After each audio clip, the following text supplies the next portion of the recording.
Howdy ho, everybody. We're back. Welcome back. We're going to cut off the music because I don't want to get in trouble with copyright.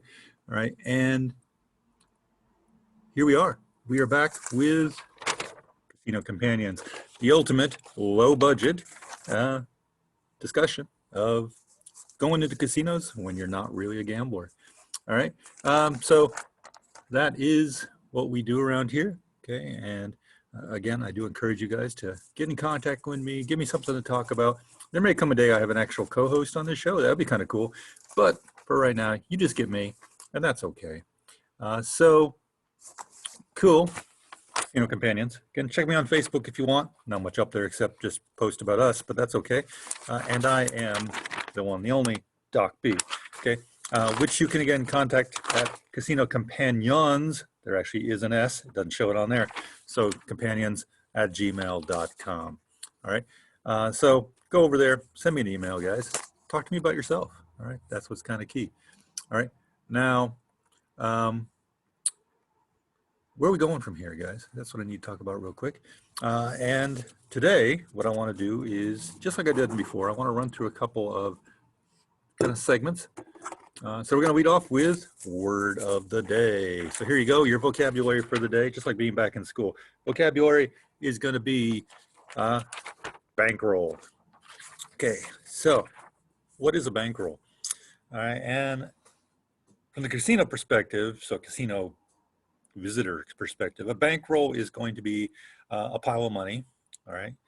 Usually actually real cash, but it's a pile of money which you are taking into the casino, and that is going to form the money you gamble with, all right?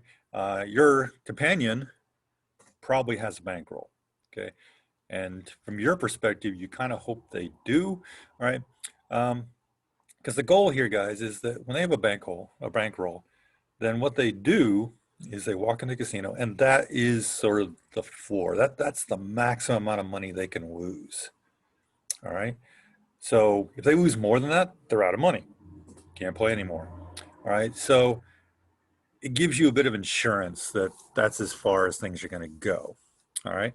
Now, as we're going to talk about in a little bit later here, is that going to stop your companion? And the answer is no, not really, because the casinos have modernized along with the rest of the world. There was a time, yes, when you had to walk in pretty much with the money you had to gamble with. There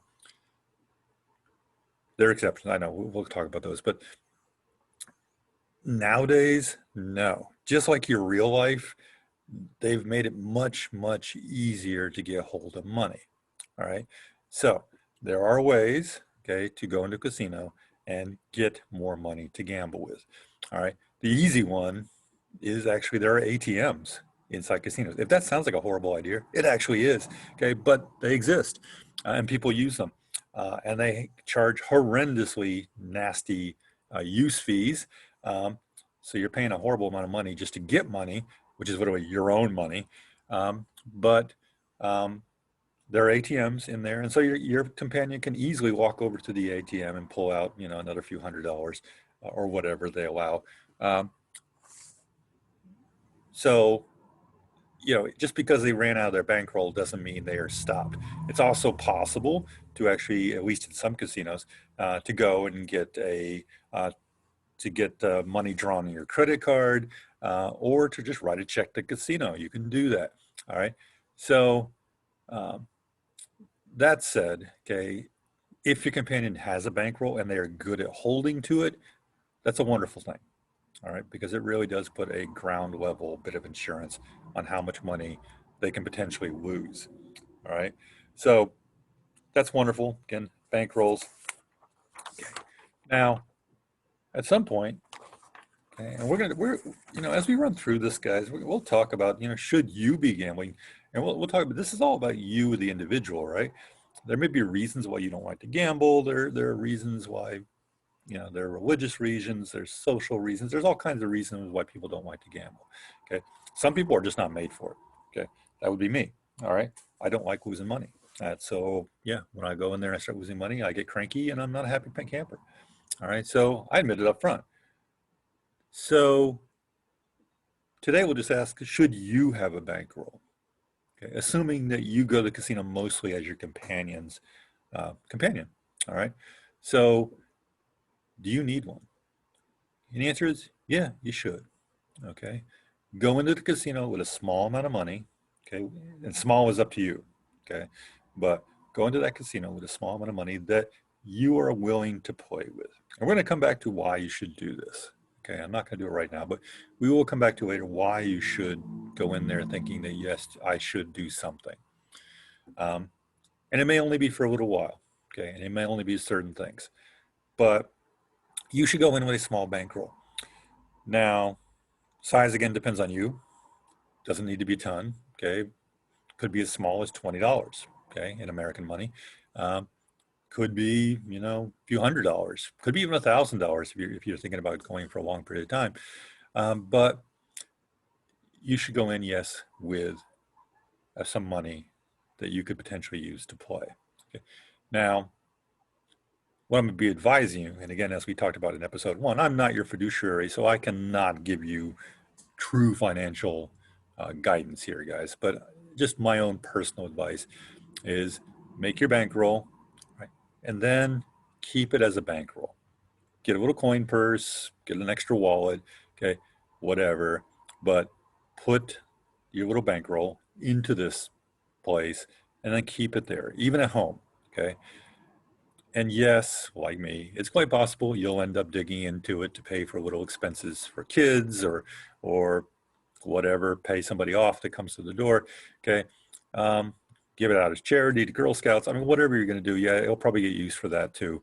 But try to keep your own personal little bankroll, okay, that you are going to keep just for yourself, okay?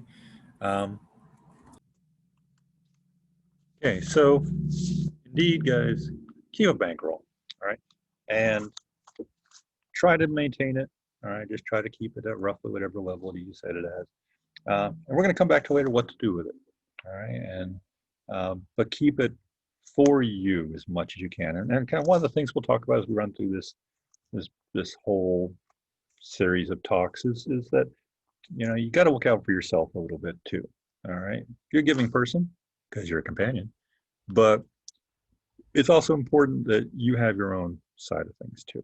So bankroll, all right, that was word of the day. All right, now into investing corner. How's business run? Okay, and again, I love talking about investing things, but we'll keep it short and sweet today. Okay, we'll talk about the concept of Indian casinos. Okay, so what are these? Okay, and this is actually one of those kind of refugees from the old days. So nowadays the term is actually totally politically incorrect, but we still keep it, and it's still routinely used by the gambling groups. Indian in this case is not referring to a casino in India. I'm not even sure there is such a thing, but we are talking about a casino, most likely in the United States, which is run by a Native American tribe. At least technically, it is owned by a Native American tribe. Okay, it may have a commercial name on it, and it may be managed by one of the large companies that run casinos all over the world, if not just the United States. But they are technically Indian casinos in the sense they are owned by the tribe itself. Okay, and the tribe gets some portion of the profits from the casino. These are sort of a byproduct of the of a number of things, but they became a thing. Okay, way back when. Originally, in the United States, there was only the only gambling that was really legal was going to be, of course, in Las Vegas and Atlantic City. All right, so that was way back in my day. Okay, when I first was a young man, that was true. So if you wanted to gamble, you had to go to one of those two places. Okay, but that began to kind of fray at the edges. The Native American tribes often kind of started going into bingo, which got kind of around the laws. And then from there, it wasn't actually a very big jump to them going into just building and operating full-fledged casinos. Okay, so it is quite possible you live near one of these casinos. All right, and you may actually go to one of these casinos as part of your routine life. How do you know? Well, because they are usually, well, they are all on, well, for the most part, here, so many exceptions, guys, but um, they will usually be on tribal lands. So technically they're inside a reservation. So you have to drive to get out to them.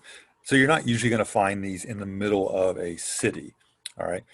Again, there are exceptions, but you're not going to find them in the middle of big cities for the most part. They're usually out in the countryside. I go to a couple of them where indeed you have to drive a couple hours outside of a large city to actually get to one of these things. Now, from your perspective, does it matter that much? And the answer is no. Okay. These are, for the most part, these are full-fledged casinos. Most of them offer full-fledged casino games. We'll come back at some point and talk about the fact that some of them don't. But for the most part, they have slot machines, they have table games of some form. They may have minor changes in the rules forced on them by the laws, but they are, for the most part, kind of standard looking casinos from your perspective. And again, they may or may not have a label on them that says they are a Native American owned facility. So for example, there is one that has Cherokee in the name. A number of them have Cherokee in the name. Yes, they are owned by the Cherokees. But there are others where it's like, it's got just a commercial name on it. It says Harrah's or Caesars or something like that. And you're not going to know unless you kind of poke around and ask, is it indeed a Native American casino or not? Now, I just want to bring up, guys, because the Native American ones, for the most part, you cannot actually invest in them. So you can't go into the stock market usually and buy them because you can't buy a piece of a Native American tribe. Okay, they are a sovereign country, technically. Can argue about that later, but they are technically owned their own entity, their own government. So you can't own a piece of them. Now, you can invest in their casino sometimes, especially if it is owned or actually operated by a separate entity. All right. So, for example, the Cherokee Harrah's Casino, I believe that's in the Carolinas. That one is owned by the Cherokees, but it's managed by Harrah's, which is in turn owned by Caesars, which you can buy stock in Caesars. So yes, you can buy a piece of that casino, or at least buy the management of that casino through the stock market. Now, from your companion standpoint, does it really matter? Again, not really. The games are the same for the most part. So there's not a big change in terms of what they do when they walk into a Native American casino. There is a small chance if things go horribly wrong, then yes, there can be problems. All right. The Native American casinos are technically under Native American laws. Okay. They're in their own territory. So if something goes wrong, then you're kind of actually in a foreign country. Now, I'm not saying they're going to haul you away and torture you, but your legal standing is not quite the same as it would be in a standard American casino. All right. So does it really matter? No, 99.9999% of the time, it doesn't matter. Okay. You're not going to notice, but that one time it does, okay, then yes, you can find yourself in serious problems and find yourself without legal representation because you're basically a foreigner when you're in these casinos. All right. So that's kind of where we stand. And I know it's a little weird when you go to these places because yes, you're technically in a new country, but at the same time, you're not. There's no passports. There's no border stop. You literally just drive onto the reservation and into the casino. So again, from your standpoint, there's not a lot of big change. Okay, so that's Native American casinos. Last thing we need to talk about is going to be what's that? Okay, so what's that is going to be, again, anything you see here in the casino, you might want to wonder what's the heck's going on. I want to bring this one up because it kind of goes with bankroll, and I kind of mentioned that. It's going to be machine cashiers, all right? And when you're off on the casino floor and you're wandering around, you'll actually see these, okay? And they're labeled a bunch of things, okay? Sometimes they're labeled cashier, sometimes they're labeled cash out, but these are machines that are usually thrown in amongst all the slot machines, which look like ATM machines. And essentially they're restricted ATM machines. Some of them actually are ATMs that happen to work as a cashier. But what happened here, guys, is that the casino industry, like all the industries in the United States, went through a whole orgy of trying to get rid of employees, right? Because they want to save money. So they replaced a lot of employees with machines. And this is one of them that's actually easy to do. Your bank did the exact same thing. They replaced tellers with ATM machines. Well, the casino did the exact same thing and has replaced a lot of cashier people who would have paid out your winnings with machines. So nowadays, it is very common for you to go into a casino if you want to play slot machines or video poker machines or machines in general. You slide your money in. Okay, so you take your $20 bill, you slide it into the machine, you play. If you win, which is really cool, okay, what happens is instead of giving you money, the machine gives you a little ticket, okay, that says you have this amount of money, okay? That little ticket is money, by the way, guys. Don't lose that ticket because it's money, okay? And if you lose it, tough night. It's like dropping a $20 bill. It's in a casino, it's gone. You're never going to see it again, right? So if you win one of these things, hang on to it, put it in your purse, do whatever you got to do to it, make sure you don't lose it. But what you're supposed to do is then go to one of these machine cashiers, okay? And then you stick that ticket in there and then you get your money back, okay? So then they turn it back into real money. All right, so those are really common now, guys. You'll see them a lot on the casino floor. Right now, one of the funny things about them, well, semi-funny, it's kind of a scam, but I'm like, actually, I shouldn't say that word because I'll get in trouble, but it's actually not uncommon to be in a casino where you try to cash in your ticket, okay? You put it in there, they give you money back, and then they spit out another ticket. And you're like, what's this? And the answer is some of the casinos have actually set their machines so they don't give you change.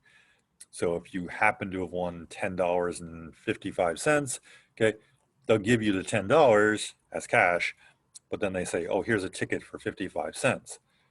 All right. Now, what you're supposed to do is then take that ticket and go to a real cashier. Those are actually really hard to find now.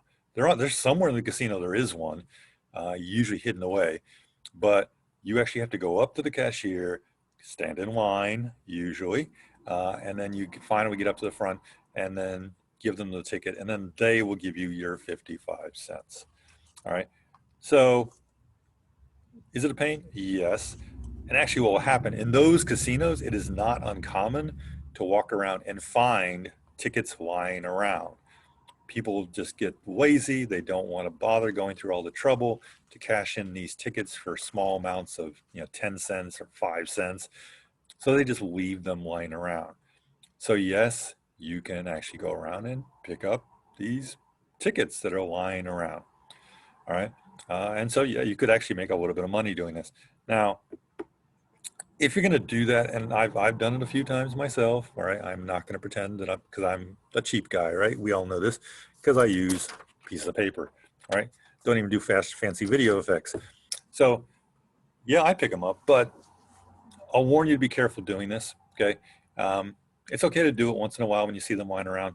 But number one, yes, you can get in a fight with somebody who left it accidentally and comes back and wants their ticket, all right? That is not fun, okay? So you got to be careful there. But then also you can actually end up getting kicked out by the casino, all right? Because you're essentially being a nuisance from their perspective, all right? You're a scavenger. You're walking around. You're picking up these things, all right? So you kind of look like a big nuisance. who might get in the way of people who actually want to really gamble. So, which again is what a companion is, right? But they don't see it that way.